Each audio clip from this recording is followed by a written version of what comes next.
Hello दोस्तों, आप सभी का स्वागत है हमारे यूट्यूब चैनल आशीष जी के अकेडमी पे।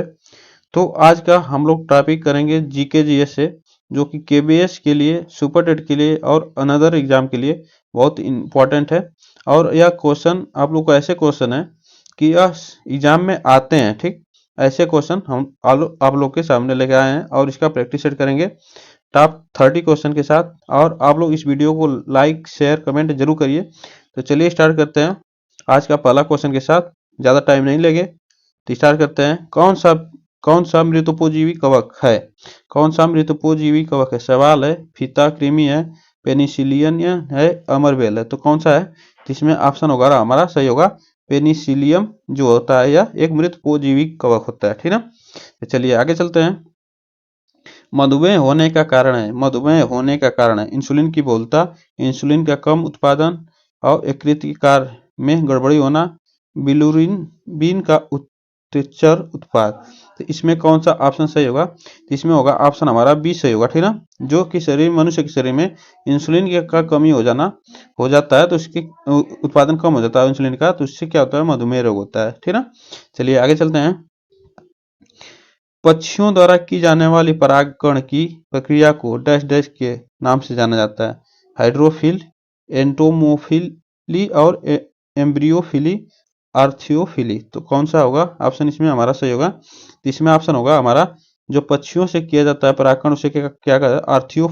आर्थियोफिली कहा जाता है। ठीक है। ऑप्शन इसमें हमारा डी सही है। चलिए आगे चलते हैं। मकड़ियाँ किस प्रजाति के अंतर्गत आती हैं? मकड़ियाँ जो होती हैं यह किस प्रजाति के अंदर आती हैं? तो मोलस्का के अंतर्गत और लीडा के और निडेरिया के आर्थ्रोपोडा। तो यह मकड़ियाँ जो होती हैं यह किसके अंतर्गत आती हैं? तो ये मकड़ियाँ जो होती हैं तो यह आर्थ्रोपोडा के अंतर्गत आती हैं। ठीक ना। आप लोग इसको जरूर याद रखिए, यह क्वेश्चन वेरी वेरी इंपॉर्टेंट है सब। ठीक ना। आप लोग इसको जरूर याद रखिए। चलिए आगे चलते हैं। मेड्यूला ऑब्लांगेटा निम्नलिखित में से किस अंग का हिस्सा है? ठीक ना। मेडुला ऑब्लांगेटा निम्नलिखित में से किस अंग का हिस्सा है? हृदय का है, मस्तिष्क का है, फेफड़े का, पेट का है। तो यह किसका हिस्सा है आपको बताना है।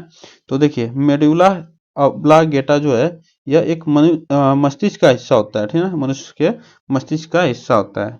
चलिए आगे चलते हैं। Question number 6। निम्नलिखित पौधे में से किसकी जड़ों में गांठें होती हैं? तो किसकी जड़ों में गांठें होती हैं? लेग्यूमिनस पौधे, परजीवी पौधे, एपीफाइटिक पौधे, जलीय पौधे। तो किसमें होता है? तो आपको बताना है। तो इसमें होता है कि जो एल्यूमिनस पौधे होते हैं इसमें उसके जड़ों में क्या होती है? गांठें होती है। लेग्यूमिनस जो पौधे होते हैं उसमें जड़ में गांठ होती है। चलिए आगे चलते हैं। ट्रिप्सिन क्या होता है? ट्रिप्सिन क्या करता है? सॉरी, ट्रिप्सिन क्या करता है? ट्रिप्सिन क्या करता है? कार्बोहाइड्रेट का विघटन करता है, प्रोटीन का संश्लेषण करता है, वसा का विघटन करता है, प्रोटीन का विघटन करता है। तो किसका विघटन करता है? तो देखिए ट्रिप्सिन जो होता है यह प्रोटीन को विघटन करता है, इसको प्रोटीन को अलग अलग तोड़ता है। तो यह क्या करता है? ट्रिप्सिन है। ठीक है, प्रोटीन का विघटन करता है। चलिए आगे चलते हैं। किसी माध्यम के तापमान में वृद्धि के साथ प्रकाश की गति है। ठीक ना, प्रकाश की गति है।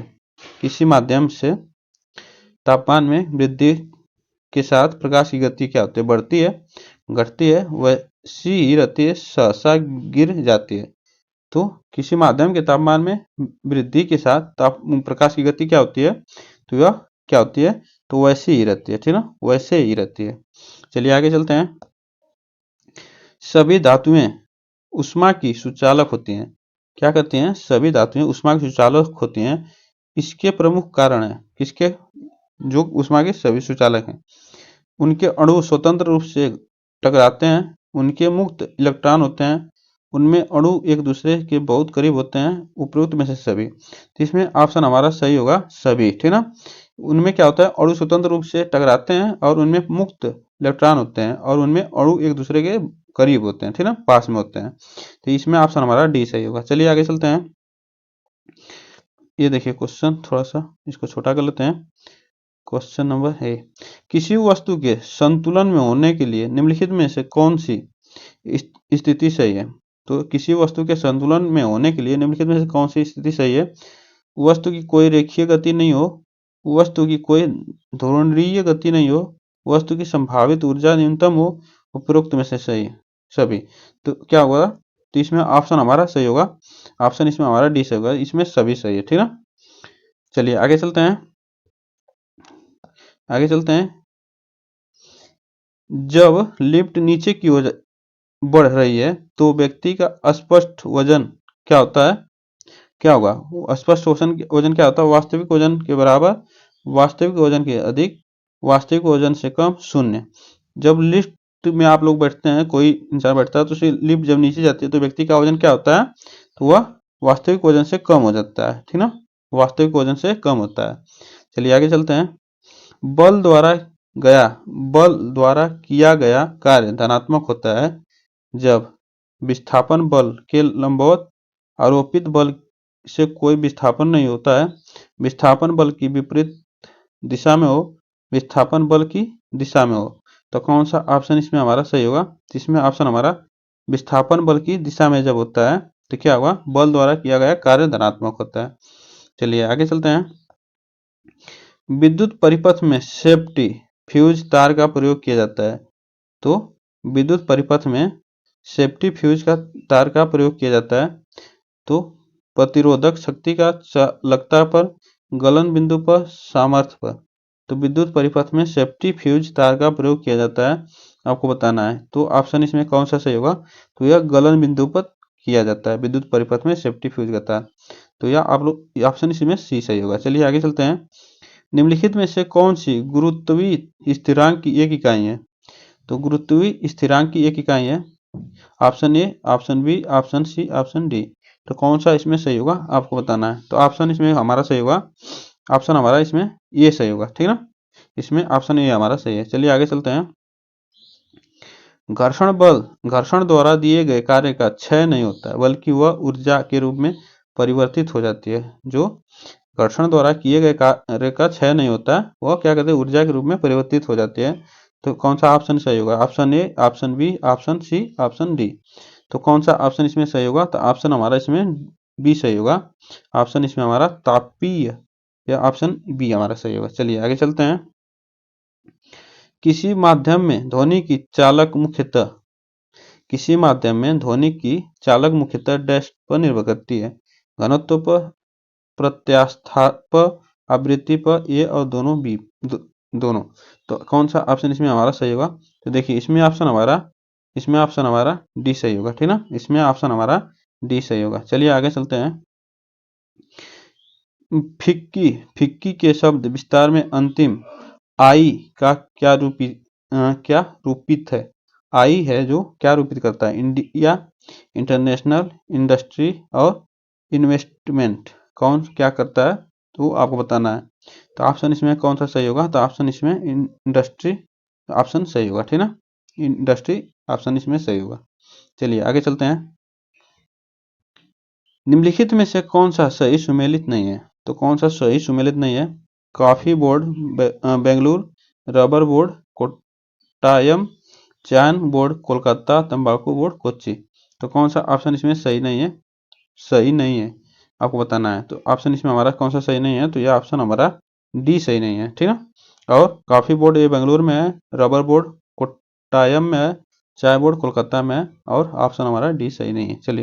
चलिए आगे चलते हैं। बैंक दर ब्याज की वह दर है, जो बैंक दर होती है वह क्या है, आपको बताना है, ठीक ना। ऑप्शन ए इसमें जिस पर जनता वाणिज्य बैंकों से ऋण लेती है, ठीक ना, जिस पर जनता भारतीय रिजर्व बैंक से ऋण लेती है, जिस पर वाणिज्य बैंक आरबीआई से ऋण लेता है, और जिस पर वाणिज्य बैंक जनता से ऋण लेता है। तो कौन सा इसमें ऑप्शन सही होगा, तो देखिए इसमें क्या होता है, जिस पर वाणिज्य बैंक वो होते हैं जो आरबीआई से ऋण लेते हैं, तो यह ऑप्शन हमारा इसमें सी सही होगा, जिस पर वाणिज्य बैंक क्या करता है, हाँ सॉरी, जो इसमें वाणिज्य बैंक क्या करता है, आरबीआई से ऋण लेता है, तो यह बैंक दर ब्याज है, ठीक ना, ऑप्शन इसमें हमारा सी से ही। चलिए आगे चलते हैं। एचडीआई किन क्षेत्रों में विकास का मापक है, एचडीआई किन क्षेत्रों में विकास का मापक है, स्वास्थ्य, शिक्षा, आमदनी, खाद्य सुरक्षा, रोजगार, आमदनी, कृषि, उद्योग, सेवाएं, ऊंचाई, भार, रंग। तो किसमें है आपको बताना है एसडीआई। तो इसमें होता है एसडीआई, किसमें होता है? स्वास्थ्य विभाग, शिक्षा और आमदनी में होता है। यह ऑप्शन इसमें हमारा ए सही होता है। चलिए आगे चलते हैं। राष्ट्रीय आय निकालने के लिए एनएनपी में से निम्नलिखित में से किसे घटाया जाता है? तो राष्ट्रीय आय निकालने के लिए एनएनपी में से निम्नलिखित में से किससे घटाया जाता है? अप्रत्यक्ष कर को, पूंजी उपयोग छूट को, सब्सिडी को, ब्याज को। तो किससे किया जाता है आपको बताना है। इसमें ऑप्शन हमारा कौन सा सही होगा? तो इसमें अप्रत्यक्ष जो कर होता है उसे घटा दिया जाता है, ठीक ना। ऑप्शन इसमें हमारा सी सही है, ए सही है। निम्नलिखित में से किसने दिल्ली को सल्तनत की राजधानी के रूप में स्थापित किया? तो दिल्ली को सल्तनत की राजधानी के रूप में स्थापित किया। बलबन ने, कुतुबुद्दीन ऐबक ने, इल्तुतमिश ने, रजिया सुल्तान ने। तो किसने किया? तो इसमें ऑप्शन कौन सा सही होगा? तो इसमें ऑप्शन हमारा सही होगा, इल्तुतमिश जो था यह दिल्ली को सल्तनत की राजधानी में स्थापित किया था, ठीक ना, के रूप में स्थापित किया था। चलिए आगे चलते हैं। विजयनगर साम्राज्य की वित्तीय व्यवस्था की मुख्य विशेषता क्या थी? तो वित्तीय व्यवस्था की मुख्य विशेषता क्या थी? मुद्रा प्रणाली, अधिशेष लगान, भू राजस्व, बंदरगाहों से आमदनी। तो कौन सा ऑप्शन इसमें हमारा सही होगा? तो इसमें ऑप्शन हमारा भू राजस्व जो है इसमें, यह ऑप्शन हमारा सी सही होगा, ठीक ना। ऑप्शन इसमें हमारा सी सही है। चलिए, निम्नलिखित किस ग्रंथ में कहा गया है कि जब कोई व्यक्ति संघ में प्रवेश पाता है वह पूर्ण विहीन हो जाता है? जब कोई व्यक्ति संघ में प्रवेश पाता है तो वह क्या करता है? पूर्ण विहीन हो जाता है। सिंगालवाद सूत्र, संयुक्त निकाय, सोनदंड मुख सूत्र, अंगुतर निकाय। तो कौन सा ऑप्शन इसमें सही होगा? तो देखिए, इसमें जब कोई व्यक्ति संघ में प्रवेश पाता है तो वह पूर्ण विहीन हो जाता है। तो यह अंगुतर निकाय जो होता है इसमें होता है, ठीक ना। ऑप्शन इसमें हमारा डी सही है। चलिए आगे चलते हैं। यह क्वेश्चन थोड़ा बड़ा है, ठीक ना, आप लोग इसको मिलाइएगा। नीचे दिए गए घटना तथा उसकी तिथि का सही मिलान कीजिए। तो उसके तिथि का सही मिलान करना है, ठीक ना। तो इसकी जो तिथि है इसके मिलान करना है आप लोग को, ठीक ना। तो इसमें कौन सा ऑप्शन है सही होगा आपको मिलान करके बताना है, ठीक ना। तो चलिए मिलाते हैं हम लोग। तो इसमें कौन सा सही होगा, ठीक ना। तो इसमें सही होगा हमारा कौन सा सही होगा? देखिए, जो हमारा घटनाएं थी यह रॉलेट एक्ट थी, तो यह कब हुई थी? तो यह हुई थी हमारी 18 मार्च 1919 को हुई थी, ठीक ना। 18 मार्च 1900 रॉलेट एक्ट था, तो यह 18 मार्च 1919 को हुई थी। तो इसमें ऑप्शन हमारा कौन सा सही होगा? अभी तो देखिए, दो ऑप्शन तो हमारा कट गए, ठीक। एक ऑप्शन हमारा कट गया, ठीक।